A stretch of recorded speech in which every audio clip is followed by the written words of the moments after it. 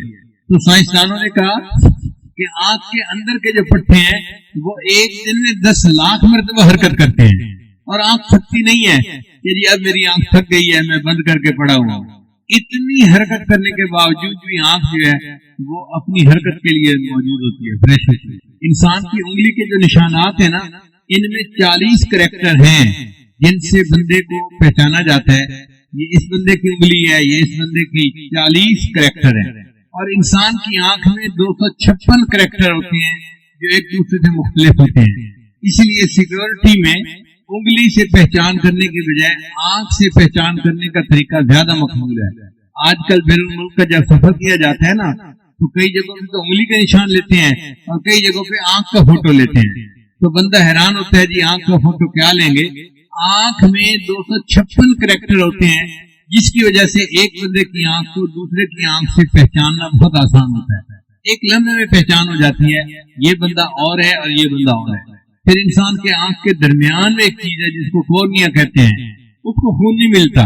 پورے جسم کی ہر چیز کو خون ملتا ہے، اس کو خون کی ضرورت نہیں ہوتی، مگر اس کو فکس کرنے کا طریقہ آج تک انسان نہیں جان سکا۔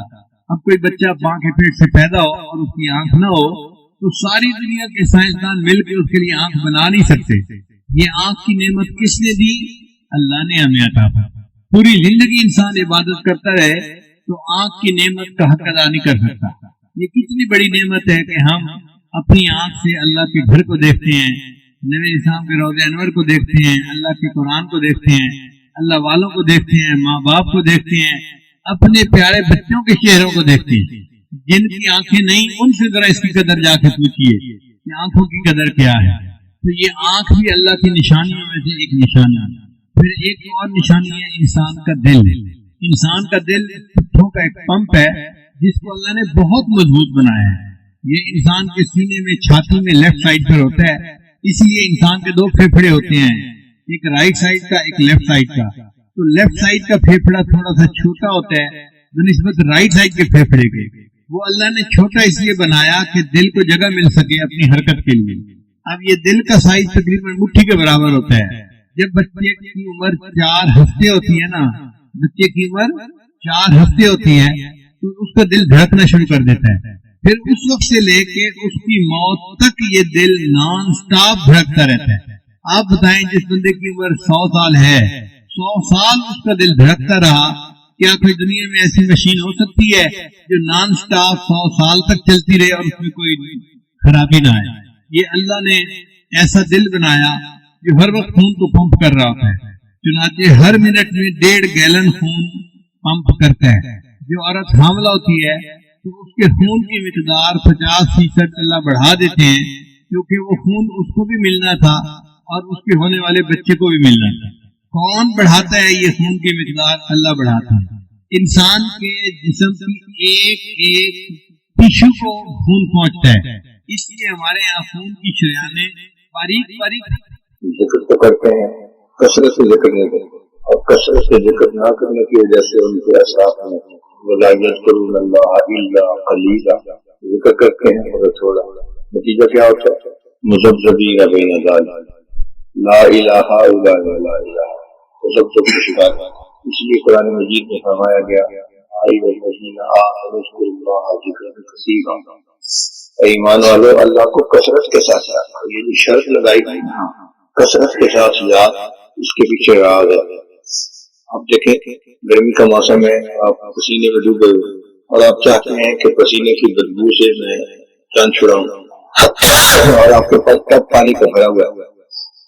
آپ پانی میں ہاتھ ڈال کے گیلا ہاتھ اپنے جسم سے پھیرتے رہیں تو غسل تو نہیں ہوگا، سینے سے تو جان نہیں چھوٹے گی۔ گیلا ہاتھ جسم سے پھیرنے سے تھوڑا کام چلتا ہے، تو پانی بہانا پڑے گا، ڈول بھر کے اپنے اوپر ڈالنے پڑیں گے، پھر پسینے کی بدبو بھی چلی جائے گی، میل بھی ختم ہو جائے گی اور انسان بالکل تازہ ہو جائے گا۔ تو ہم جو ذکر تھوڑا کرتے ہیں تو ہماری مثال ایسے ہی ہے کہ پسینے والا آدمی ٹب میں پانی ڈال کے گیلا کر کے اپنے جسم سے پھینکتا ہے، اس سے تو میل کی چہل دور نہیں ہوتی بلکہ اور زیادہ جسم خراب ہوتا ہے، طبیعت میں بیکاری آئی۔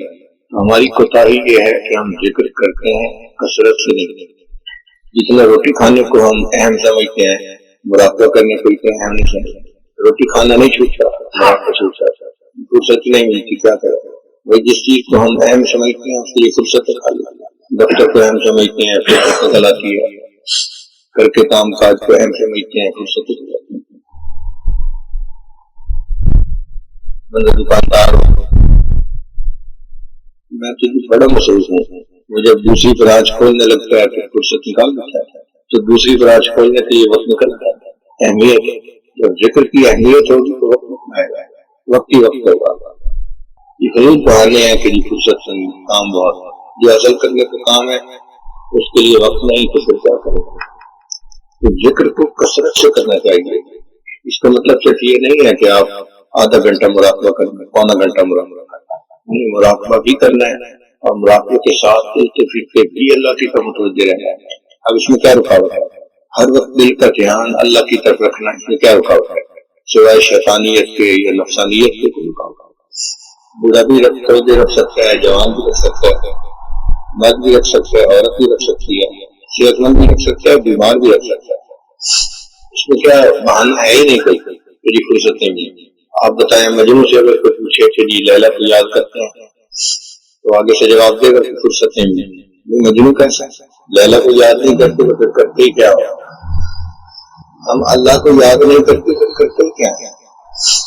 اس لیے ذکر کی بڑی اہمیت ہے. اثر سے ذکر کریں گے تو اس کے اثرات نصیب ہوں.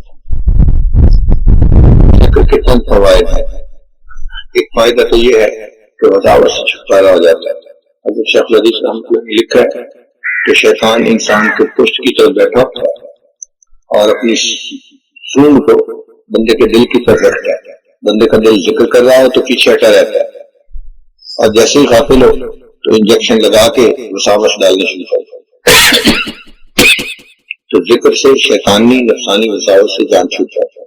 ہمارے پاس میں اللہ فرماتے ہیں ان الذین اتقوا اذا مسهم طائف من الشیطان تذکروا فاذا هم. تو ذکر سے شیطانی وساوس سے جان جاتا ہے. شیطانی وساوس تب زیادہ ہوتے ہیں جب غفلت ہوتی ہے. تو ذکر کی کثرت کریں گے تو وساوس سے جان چھوٹ. ایک فائدہ. اور دوسرا فائدہ کہ ذکر سے انسان کے دل میں ذات کی محبت پیدا ہوتا ہے. ذکر سے انسان کے دل میں ذات کی محبت پیدا ہوتا ہے. کسی چیز کا ذکر آپ کثرت سے کرنا شروع کر دیں اس میں محبت بن جاتی ہے. یہ شریعت کا حسن ہے کہ شریعت نے حکم دیا کوئی عورت اپنے خامن کے سامنے غیر عورت کا تذکرہ نہ کرے. ہو سکتا ہے اس کے دل میں کوئی بات بیٹھ جائے اور اس مرد کے دل میں اس عورت کی طرف میلان پیدا ہو جائے. تو دیکھو ذکر سے محبت آئی نہ دل میں، اس لیے تو منع کیا گیا. جب انسان اللہ کا ذکر کثرت سے کرتا ہے تو اللہ کی محبت دل میں آتی ہے اور یہ محبت مطلوب ہے. اللہ فرماتے ہیں والذین آمنوا اشد حبا للہ، کہ ایمان والوں کو اللہ سے شدید محبت ہوتی ہے. دیکھیں آپ پینے کے لیے پانی مانگتے ہیں اور بیوی جب تڑے ہوئے میں سے پانی نکال کے دیتی ہے، آپ کہتے ہیں گرم پانی لیا، تو برف والا ٹھنڈا پانی چاہیے پینے کے لیے. سردی کے موسم میں وضو کرنا چاہتے ہیں اور بیوی وہی روم ٹیمپریچر کا پانی دیتے ہیں، آپ کہتے ہیں ٹھنڈا پانی لیا. اس کا مطلب اب یہ نہیں گرم چاہیے تھا. اور آپ چائے کے لیے پانی مانگتے ہیں کہ پانی لائیں، چائے بنانی ہے تک میں، وہ وضو والے نیم گرم پانی لے آتی ہے، آپ کہتے ہیں ٹھنڈا پانی لے آئیے. اب آپ کو ابلتا ہوا پانی چاہیے. تو پانی گرم ہونے کے درجات ہیں. روم ٹیمپریچر کو بھی گرم کہتے ہیں، وضو کے پانی کو بھی گرم کہتے ہیں، اور ابلتے ہوئے پانی کو بھی گرم کہتے ہیں. مگر گرمی میں فرق ہے. یہ جو ابلتا ہوا ٹیمپریچر ہے یہ اشد گرم ہے. جس نے کلمہ پڑھا اس کے دل میں اللہ کی محبت ہے، لیکن روم ٹیمپریچر والی محبت. اگر یہ ذکر کے راستے پہ لگ گیا، دین کے راستے پہ آ گیا، تو اب اس کے دل میں وضو والے پانی کی طرح گرمی بڑھ گئی. اور اگر اس کے ذکر اذکار زیادہ کرنے شروع کر دیے پھر ابلتے ہوئے پانی کی طرح محبت ہوگی، لیکن ایسی کہ انسان کو کھچاوٹ والی محبت نصیب ہو جائے گی. اللہ محبت جب ہوتی ہے تو محبوب سے ملنے کو دل چاہتا ہے، اس سے باتیں کرنے کو دل چاہتا ہے، اس کے ساتھ وقت گزارنے کو دل چاہتا ہے، اور ایک سالک جو ہے اعمال میں لگ جاتا ہے. کیونکہ نماز پڑھنا ایسے ہی ہے جیسے اللہ سے ہم کلامی کرنا. نمازی اللہ سے ہم کلامی کر رہا ہوتا ہے. جب کہتا ہے الحمدللہ رب العالمین، اللہ فرماتے ہیں حمدنی عبدی، میرے بندے نے میری حمد کیا. ہم کلامی ہوئی نا. محبت کرنے والے حضرات اپنے محبوب کو بار بار فون کرتے ہیں ہم کلامی چاہیے، آج بات ہی نہیں، میں صرف آواز سننا چاہتا تھا. تو سالک کا بھی یہی حالت ہے، دوڑ دوڑ کے بھاگ بھاگ کے نفل کرتا ہے، اللہ سے ہم کلامی چاہتا ہے. ذکر میں بیٹھنا اللہ کے ساتھ بیٹھنے کی مانی ہے، اللہ کی صحبت میں بیٹھنے کی مانی ہے. تو محبوب کے پاس وقت گزارنے کا دل چاہے تو مراقبے میں بیٹھ جاؤ. محبوب کے پاس انسان بیٹھے تو اٹھنے کا دل نہیں چاہتا، ایسے لگتا ہے جیسے چپک گیا ہے زمین کے ساتھ. سالک کا بھی یہی حال کہ ذکر میں بیٹھتے ہیں تو ایسے لگتا ہے جیسے زمین کے ساتھ چپک گیا ہے، مراقبہ ختم کرنے کا دل نہیں چاہتا. تو محبت سے انسان اعمال پہ آ جاتا ہے. ایک فائدہ، دوڑ دوڑ کے بھاگ بھاگ کے عمل کرنے آسان سکتا نہیں ہے. جس طرح ماں محبت کی وجہ سے بچے کی خدمت ہر وقت کرتی ہے، 24 گھنٹے، شکوہ نہیں کرتی کہ مجھے تو اپنے بیٹے کی وجہ سے بہت بے آرامی ہو جاتی ہے. اسی طرح سالک جو ہے دوڑ دوڑ کے عبادت کرتا ہے، بھاگ بھاگ کے عبادت کرتا ہے. وہ عبادت کر کر کے تھکتا ہے اور تھک تھک کے پھر عبادت کرتا ہے، شکوہ نہیں کرتا کہ تھک گیا ہوں. تو ذکر کی وجہ سے عبادت میں دل لگتا ہے، عبادت کرنی آسان ہو جاتی ہے.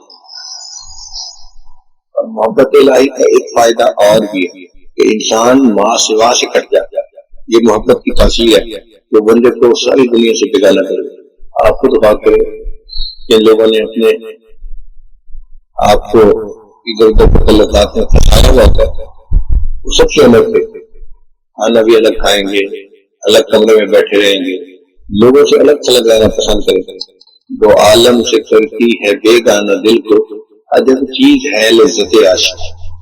جب آشنائی کسی سے ہو جاتی ہے انسان بیگانہ ہو جاتا ہے، کوئی واسطہ نہیں ہوتا. چنانچہ گھر میں جو بچہ ادھر ادھر کے تعلقات میں پھنسا ہوا ہوتا ہے اس کو گھر والوں سے کوئی لین دین نہیں ہوتا، اپنی الگ دنیا ہوتی ہے. اس کا دل کرتا ہے کہ مجھے چھوڑے کوئی نہ، میں جس سال میں ہوں اسی میں رہوں. تو محبت انسان کو ماں سوا سے کاٹ کرتی ہے. اور اللہ کی محبت ہمیں اس لیے چاہیے کہ ہم ماں سوا سے کٹ سکیں. ہمیں انقطاع عن المخلوق نصیب ہو، اس کو کہتے ہیں تبتل. اور فرمایا وَاذْكُرِ اسْمَ رَبِّكَ وَتَبَتَّلْ إِلَيْهِ تَبْتِيلًا. دیکھا ذکر کا اصل مطلب کیا ہے؟ ذکر کا رب کے نام کا، وَاذْكُرِ اسْمَ رَبِّكَ. اب بتائیں ہمارے رب کا کیا نام ہے؟ تو اللہ ہی کا ذکر کرتے ہیں نا. اللہ فرماتے ہیں کہ رب کے نام کا ذکر کرو اور تبتل اختیار کرو. اللہ تعالیٰ کے نام کی یہ برکت ہے، وہ ماں سے وہاں سے کاٹ دیتا ہے، اب تمنائیں ختم ہو جاتی ہیں. ہر تمنا دل سے رخصت ہو گئی، اب تو آ جا، اب تو خلوت ہو گئی. تو ذکر سے محبت نصیب ہوتی ہے. محبت سے انسان ماں سوا سے کٹتا ہے اور ماں سوا سے کٹنے کی وجہ سے وہ اللہ کا محبوب بن جاتا ہے. جو ماں سوا کٹے گا اللہ کا محبوب بن جائے گا. چھوڑ دے ساری دنیا اسی کے لیے، اللہ کے لیے سب کچھ چھوڑ دل سے چھوڑ. اب اس کا یہ مطلب نہیں ہے کہ انسان شہر سے جنگل منتقل ہو جائے، غاروں میں رہے، بیوی بچوں سے دور رہے. رہنا شہروں میں ہے مگر دل میں تعلق. اللہ تعالیٰ چاہتے ہیں بندے تمہارا دل کٹا ہوا ہے. یہ دل کا کٹنا یہ مطلوب ہے. انسان دل سے ہر ایک سے کٹا ہوا ہے، لوگوں میں ہے مگر لوگوں سے دبانا، دل سے جڑا ہوا فقط اللہ کے ساتھ. اب یہ کیفیتیں بغیر کثرت و ذکر کے حاصل نہیں ہو سکتی. تو جب تک ہم ذکر کی کثرت نہیں کریں گے یہ کیفیت حاصل نہیں ہوگی. بہانے بازی کرتے رہے، ٹائم نہیں ملتا تو ہم دوسرے کو تو مطمئن کر دیں گے لیکن وہ ہمیں نہ انقطاع نصیب ہوگا، نہ اللہ کی محبت کا جذبہ نصیب ہوگا. کیفیت تو حاصل نہیں. اس کا حل بہانہ نہیں ہے، اس کا حل کثرت سے ذکر کریں. اللہ کو یاد کریں اور کثرت سے یاد کریں. ذکر کثیرہ، اور ذکر کثیر کی ہے یہ تفسیر کہ الذین یذکرون اللہ قیاما وقعودا وعلی جنوبہم. وہ بندے جو کھڑے بیٹھے لیٹے اللہ کو یاد کرتے ہیں، ہر وقت اللہ کو یاد کرتے ہیں. بھائی ہم اللہ کو یاد نہیں کریں گے تو کریں گے کیا؟ اللہ کو یاد نہیں کریں گے کریں گے کیا؟ اللہ تیری یادوں کے سوا دنیا میں کیا ہے؟ باقی عبادات بھی سب اچھی ہیں لیکن بہت ساری عبادات حسن لغیر ہی ہوتی ہیں. ذکر کی یہ خوبی ہے کہ یہ حسن لذات ہی، تو لگا نقطہ سمجھے، ذکر جو ہے نا حسن لذات ہی، اس لیے مطلوب ہے کہ ذکر کریں. اور اسی لیے اللہ نے فرمایا والا ذکر اللہ اکبر، ذکر سب سے بڑا ہے، حسن لذات ہی. اب دیکھیں نماز اچھی ہے، لیکن کس لیے اچھی ہے؟ کہ نماز میں اللہ کی یاد ہوتی ہے. اس لیے فرمایا اقم الصلاۃ لذکری، نماز قائم کرو میری یاد کی خاطر. تو نماز اچھی ہے، عبادت ہے، اعلیٰ عبادت ہے، مگر اس کا مقصود بھی اللہ کی یاد ہے. اس لیے اور ذکر پھر ذکر ہے. بعض طلباء میں یہ غلط فہمی ہوتی ہے کہ یہ نفلی کام ہے. بھائی یہ ذکر جو ہے اگر تو صرف ثواب کے لیے کرنا ہے تو پھر تو واقعی 100 دفعہ درود شریف پڑھ لو، 100 دفعہ استغفار پڑھ لو، بہت کافی ثواب مل گئے. اور اگر اس کو اس لیے کرنا ہے کہ اس سے روحانی بیماریوں کو شفا مل جائے، پھر ذکر کی کثرت سے بغیر کیا ہے. انسان کے اندر سے شہوات اور شبہات ذکر کی کثرت سے بغیر نہیں نکلتے. شیطان انسان کو 2 طرح سے برباد کرتا ہے. بعض لوگوں کو شہوات کی لائن سے اور طلباء علماء کو شبہات کی لائن سے. یہ دونوں طرح کی مصیبتیں ذکر سے ختم ہو جائیں. اس لیے ذکر کی کثرت کرنا ہے. ایک آنکھیں مراقبہ کرنا چاہتا ہے کہ کئی لوگ کرتے ہیں جی کہ مراقبے میں ادھر ادھر کے خیالات آتے ہیں، وہ آئیں گے. شروع میں تو 2 دل میں ہوگا، وہی کچھ سامنے آئے گا، مگر آپ بیٹھے رہیں. یہ بیٹھے رہنا بڑا فائدے والا عمل ہے. اس سے انسان کے دل کی چارجنگ ہوتی رہتی ہے اور دل کے اندر اللہ کی محبت بڑھتی رہتی ہے. بعض دوست پریشان ہوتے ہیں جی کہ میں ذکر میں بیٹھتا ہوں مجھے نیند آ جاتی ہے. بھائی آپ ذکر میں بیٹھیں بھلے نیند آ جائے کوئی فرق نہیں پڑتا. ذکر میں بیٹھیں بھلے نیند آ جائے کوئی فرق نہیں پڑتا، خیر ملتا رہتا ہے. آج کل بات سمجھنا آسان ہے. آپ اگر اپنے سیل فون کو چارجنگ کے ساتھ لگائیں تو سکرین آن ہو تو بھی چارجنگ ہوتی رہتی ہے، اور سکرین آف ہو جائے تو بھی چارجنگ ہاں جی بتائیں ہوتی رہتی ہے. آپ جب مراقبے میں بیٹھ گئے تو سکرین آن ہے تو بھی چارجنگ ہوتی رہے گی، اور سکرین اگر آف ہو گئی تو بھی چارجنگ ہوتی رہے گی. اللہ کی رحمت آتی رہتی ہے، دل کو چارج کرتی رہتی ہے، ختم نہیں کرتا.